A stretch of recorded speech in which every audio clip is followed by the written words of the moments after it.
G'day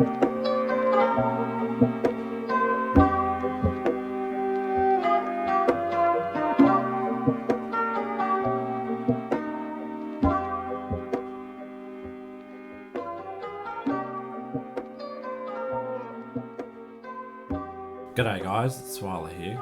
I just thought I would do this video as a bit of a snapshot of this particular moment because it's a lot of interesting sort of thing going on right now.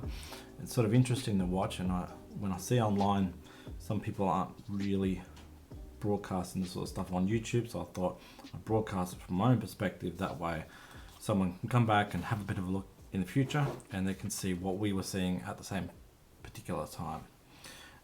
So what I'm watching is obviously I'm watching Bitcoin, which is my coin, and watching BSV, which is a bit of a fork of a fork. They don't seem to think it's that way, but from what we saw, it was a fork of BCH, and it turned into a fork to make BSV.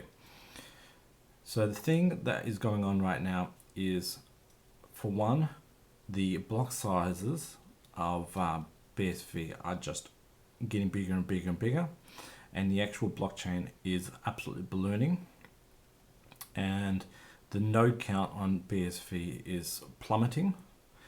And the strangest thing that's been happening recently is we've been getting a whole series of blocks which have been going through with just the Coinbase transaction. So when they obviously solve the block, that one Coinbase transaction saying 6.25, that's the only transaction, and they're basically blocking out all other transactions of any user whatsoever. They're just clean slating them, just blocking them out. So I thought on this website, BitInfo Charts, I thought I'd just give it a quick rundown. Obviously, Bitcoin's at $19,000 and BSV is about $50, and this is American dollars. And at the moment, the hash rate obviously on Bitcoin is just way higher, which is 269 petahash and 602 petahash on BSV.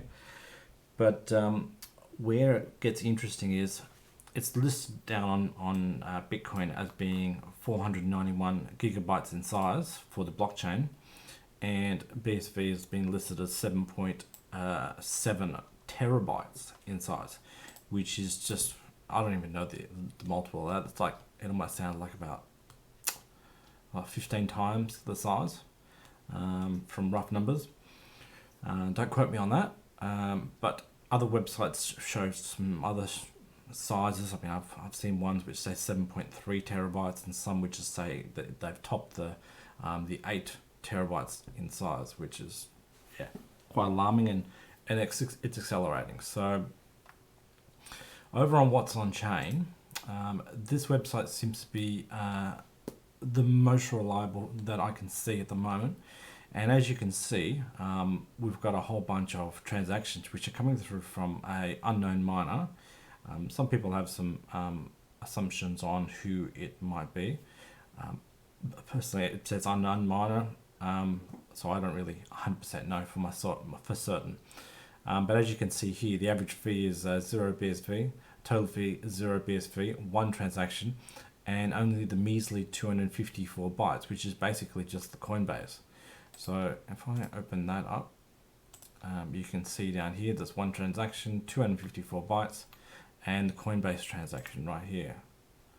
So that's just basically newly minted coins, 6.25 to that address.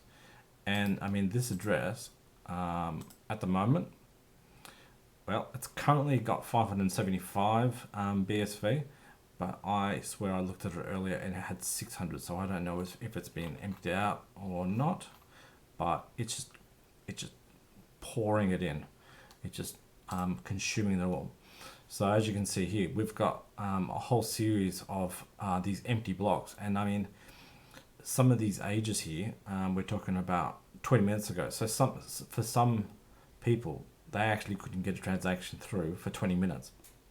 They were waiting, and even this one, it's got 2 transactions. We don't even know what that second one is. You probably have to look, but it's possible that if this is a dud transaction anyway, people literally are still waiting to get in, even 20 minutes later. This one here is also owned by them, 20 minutes.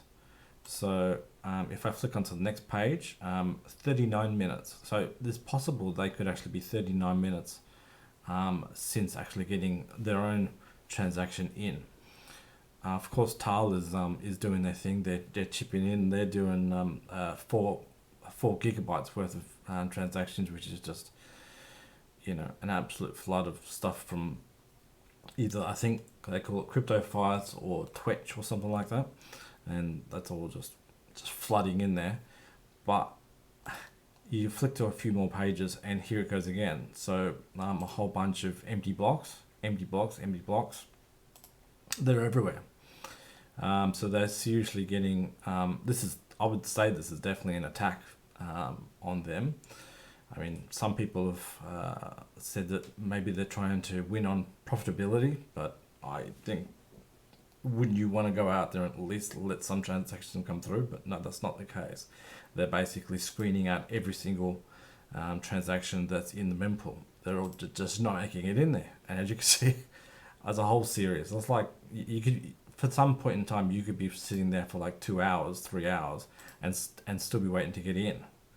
So it's it'd be pretty messed up right now.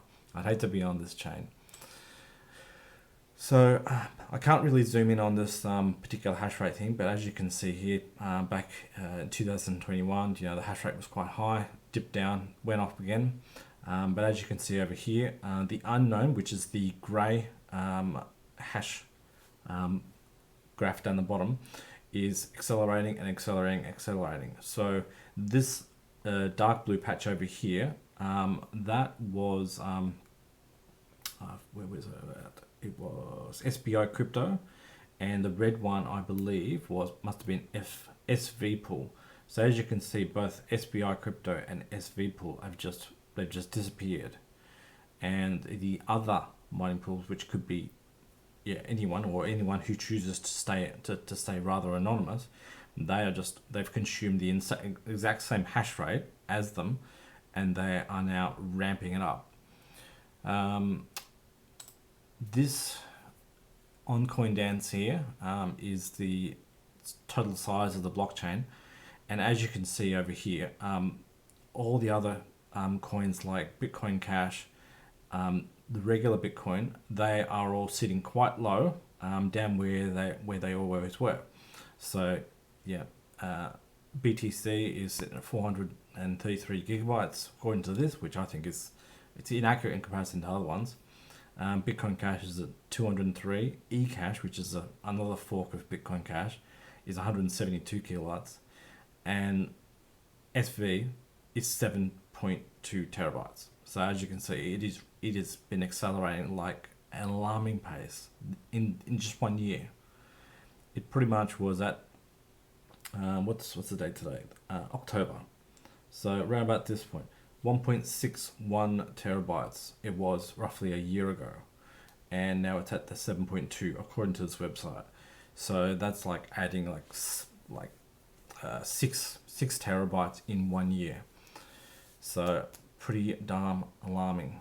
Of course, over on Twitter here, Holonaut has he believes this person seems to be the person in control. So they believe it's mempool.com.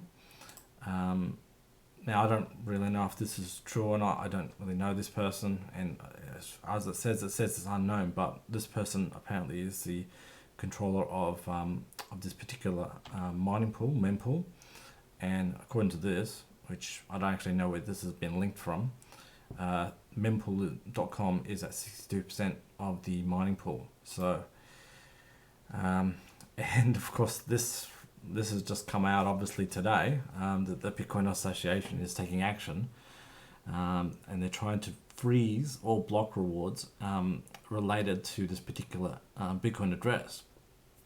So I don't know whether or not any of the exchanges are going to actually go through with this and block it or hold or anything like that, and they could end up holding it in that wallet for 20 years. We don't know.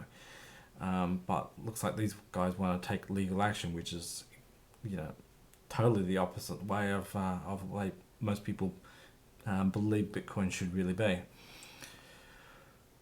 So that's all that for that description. But what I want to go back and have a look at is I want to look at a few screenshots just to get it on record, because it's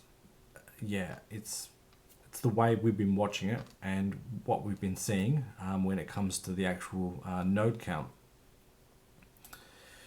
So this old screenshot, this one doesn't even exist anymore. You can't get this on CoinDance anymore because it just doesn't. It cannot actually populate it. It's been scrapped from the schedule. So this was back when the BSV blockchain, not the blockchain, the actual node count, topped over 600 nodes. It's been downhill ever since this particular point, so it looks like the peak may have been around about February 2019. So as you can see here, we've got 18th of September 2020. We've got 207 as is at the actual chain tip, and even at this point in time on the blockchain website, it actually could show what the implementation was and what the block heights were and what countries they were coming from. But that just started to break down as things went on. As you can see here, 23rd of May 2021, the node count is down to 90 and 86, and there's a few ones which have just fallen a bit out of sync, and so it looks like roughly the total amount of nodes that were actually close to the tip was at about 178. This one here, 3rd of Feb 2022, we got a count of 23 up the top there. This one here, which looks like about 5th of Feb 2022, I found that I believe the top one here, 23, that was basically it. So all these ones, I basically went through this one. I just wasted a whole bunch of time and I just went through this, and I looked to where these actual block heights were to find out which year, which date they were in, and a lot of them were stuck in 2021. So they were like a whole year behind the chain tip, and we're not making any progress whatsoever. And I mean, when I looked at some of these, I looked at their block heights. I mean, I wasn't 100% sure why they were stuck at some of those heights, but a lot of them were stuck. They weren't progressing, and that could have been anything to do with the actual releases of the software.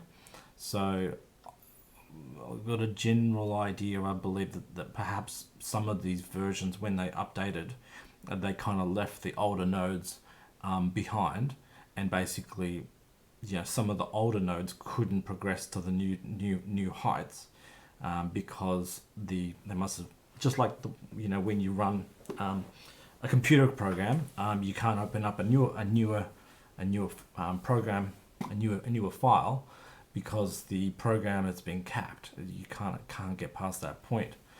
And so I would imagine that, and I'd probably have to, someone could probably tell me in the comments if I'm wrong or not, but I would imagine that a version or two of these probably were not backwards compatible, which left some of these nodes to just spin on some sort of block height and just go nowhere.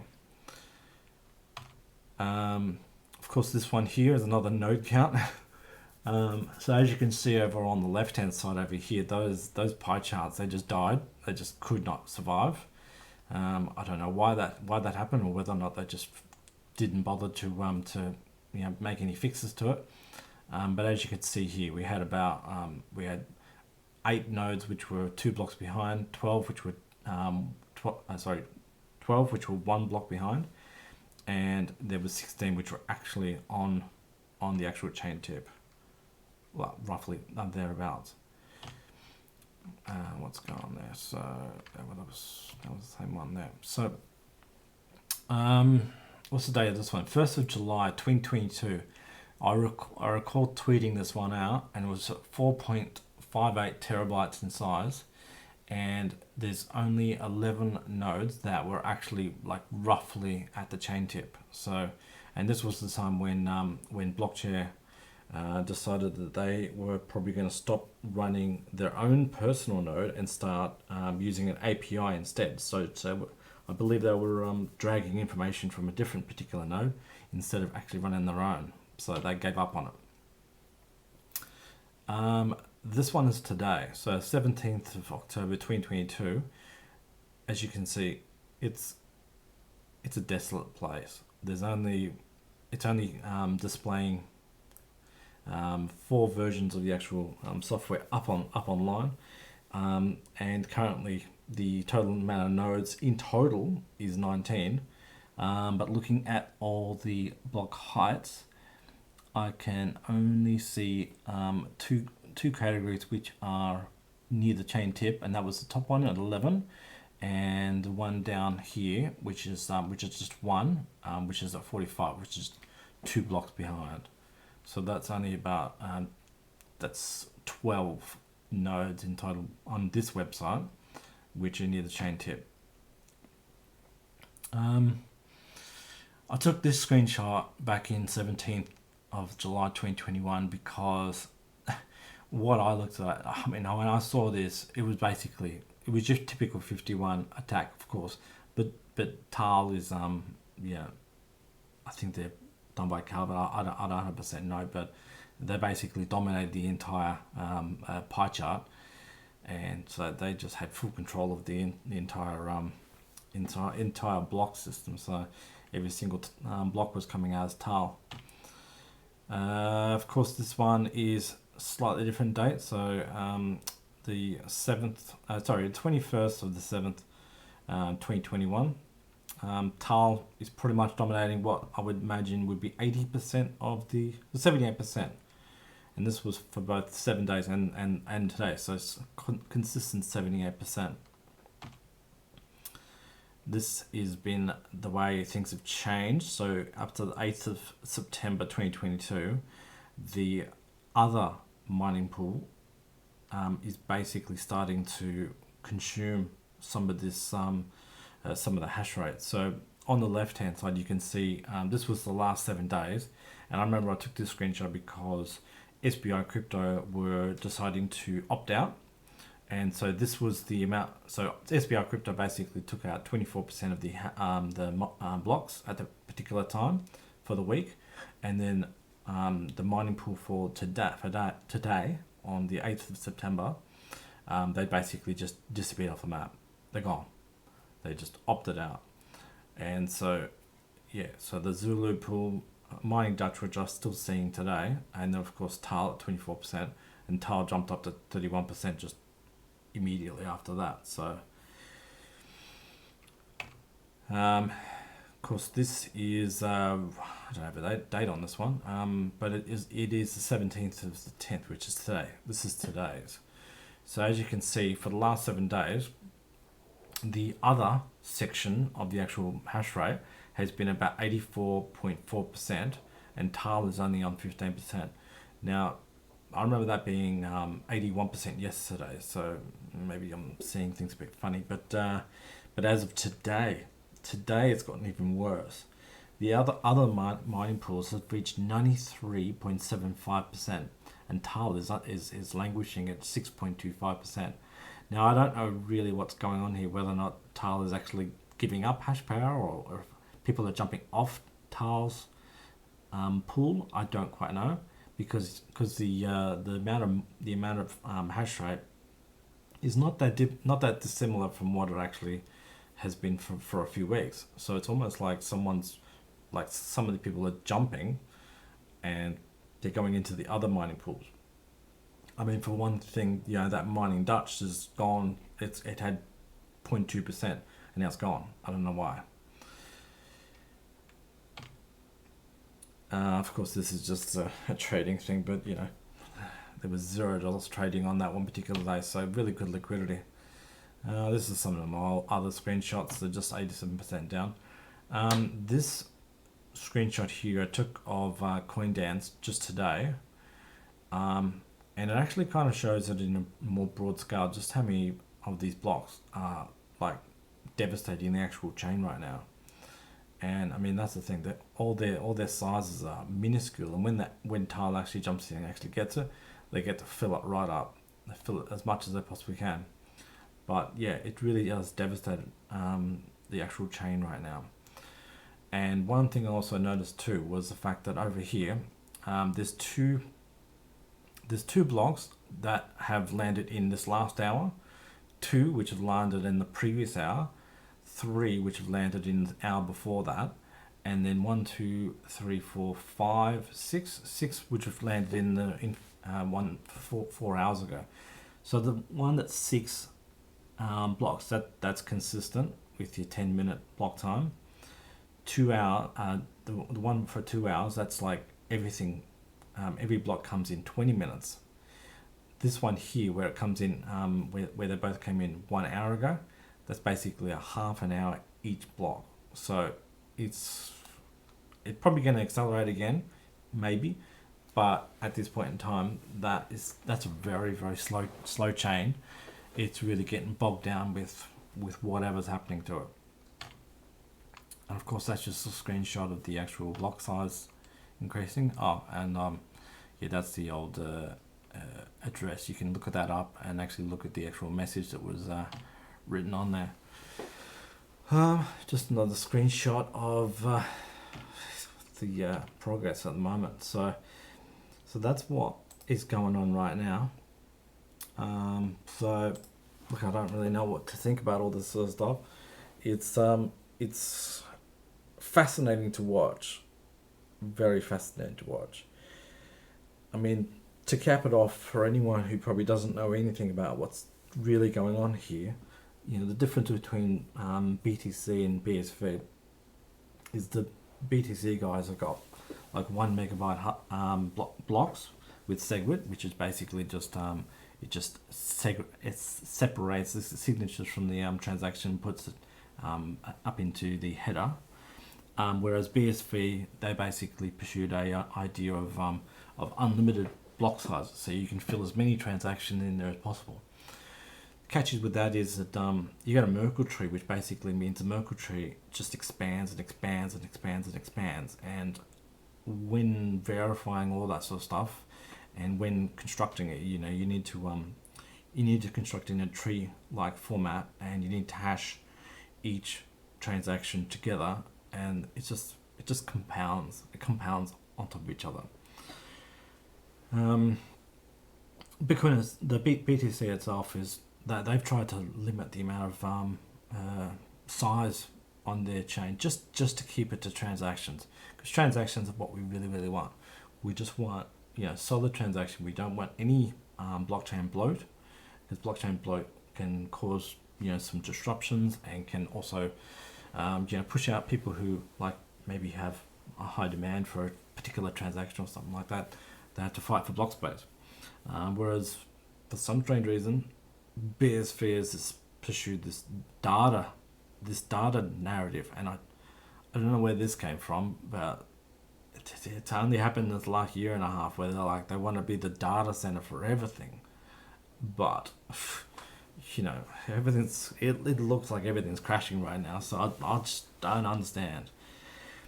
In terms of scaling, you know, BTC is all about, you know, adding SegWit so that they can go out there and get Lightning on there, so they can put people on a second layer, so they can lighten up the blockchain, and adding other things like side chains, you know, with Liquid, or, you know, Taproot, by combining, you know, signatures into one signature and just, you know, tightening it up. And that also like you know, condenses that signature down so it looks like one signature, so you can't quite tell whether or not someone's doing a multi-sig, or whether or not someone's actually doing a 2 of 2 Lightning transactions. So yeah, you need those 2 transactions put together. So at the moment, people can actually look on the chain. If they see something which looks like it has 2 signatures on it, they know that that's going to be a Lightning address. Of course, like I said before, BSV seems to be they're going for the unlimited blocks size. So early on in last year, they were trying to enlarge each block capability as they were going, until they got to the point where they just said it's going to be unlimited, so you can fill it up as much as you want, as much as the market wants, and there's no recourse for it. You try to do that, and they want to go and accumulate fees from as many transactions as possible, so there's an incentive to put as many transactions in there as possible to pump up fees, because they've made the fees rock bottom low. Whereas Bitcoin does have some higher fees. It doesn't really have that bad fees right now, so you can still get 1 sat per byte in there, but there's people spending a little bit more on fees, and that sort of is okay for the actual chain.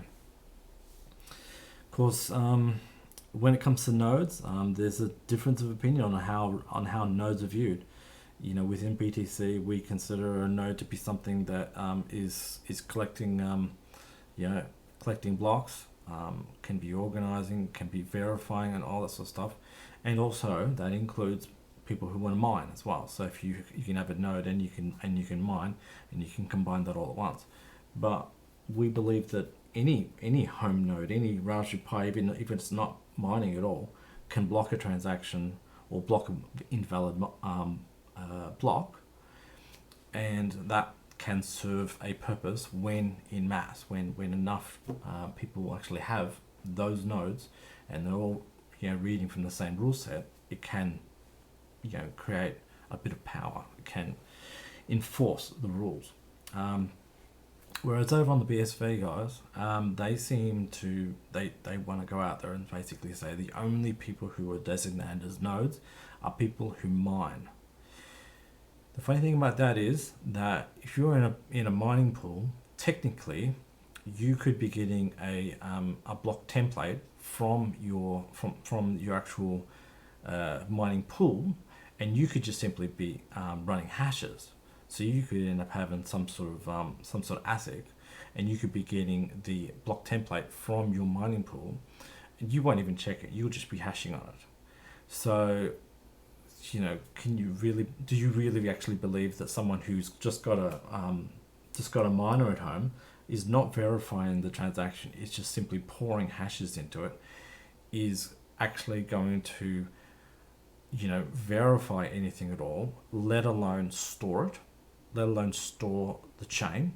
I mean, they might want to go and store the chain, but there's no incentive for them to store the chain. And technically, if a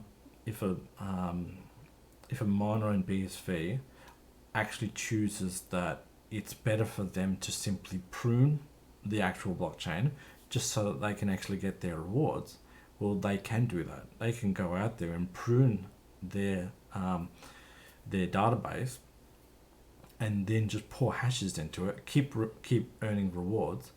There's no incentive for them to keep the actual data for people to source back to. So this whole idea about the Bitcoin miners in BSV, storing all of the transactions for everyone to see forever, I don't really see how that sort of stands up, because for all we know, all miners could go out there and prune the chain tomorrow, and then you've lost all of your data. But let's not worry about that. Let's keep turning our nodes off, because that's what they want. They want you to turn the nodes off, whereas BTC guys want you to turn more nodes on. It's a bit strange that we want more nodes, they want less nodes. They actually physically tell people to turn it off. Turn it off. Weird. Strange. I mean, you would want a record of the transaction somewhere, but they just want you to turn it off and throw it in the bin.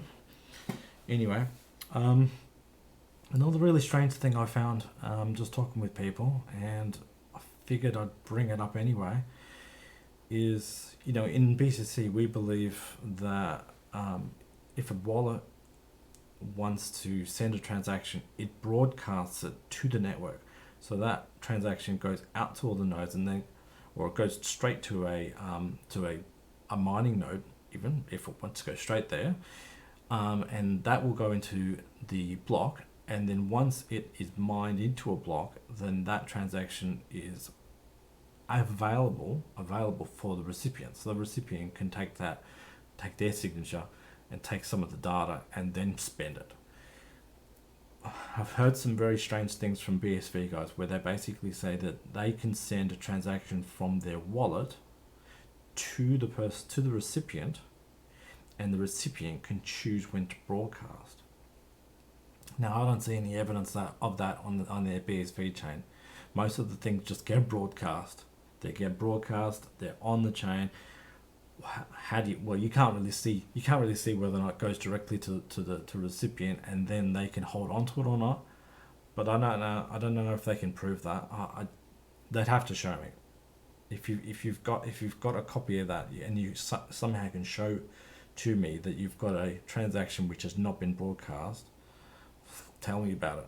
I don't really know how they feel that that's the way Bitcoin works. I don't think that is the way Bitcoin works. It broadcasts. It just immediately gets a megaphone out. It shouts it at the top of its lungs, and that's how it gets pulled into a block. It's not passed in an envelope underneath a table to another person, and then they open it up and they broadcast it. It's broadcast direct from that person's wallet, straight from the bat. So anyway, so I hope that recaps everything. Yeah, I thought as a bit of a funny thing, I'll just let you know about this particular tweet over here, which is rather funny reply. Hodler is always getting slammed with this sort of stuff. He's just earmarked for this sort of stuff. But anyway, it says, why is every booty masking this chick from us? And then it's got some sort of YouTube link, which no way no one should ever touch that. And of course, there's another bot, which is Cool Lad. So, I'll when it comes to these transactions and these block sizes and the blockchain size, I'll finish with one particular comment. Why is nobody talking about this?